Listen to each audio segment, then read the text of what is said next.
রাজা রানীর আজ বিয়ে, আর ইনি সেই রাজা।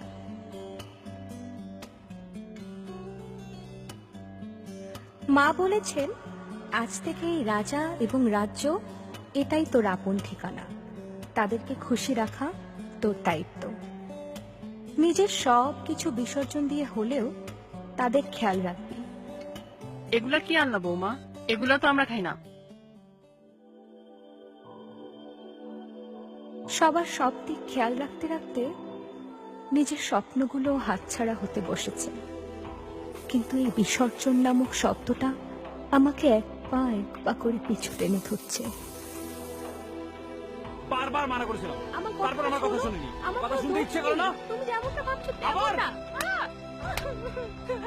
আর যদি এরকম কোনোদিন দেখেছি, এত সব কোথা থেকে আসে? হ্যাঁ,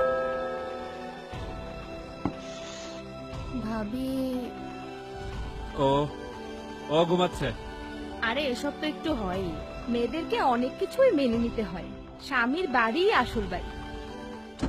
এমন কি কোনো রাজ্য হতে পারে না যেখানে থাকবে না কোনো রাজা, থাকবে না কোনো রাজার প্রভাব, যেখানে রানী পাবে তার আসল মর্যাদা?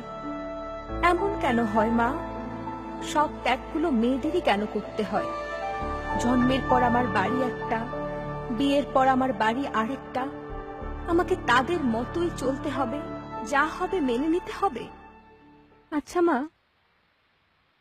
আমার আসল ঠিকানা কোনটা?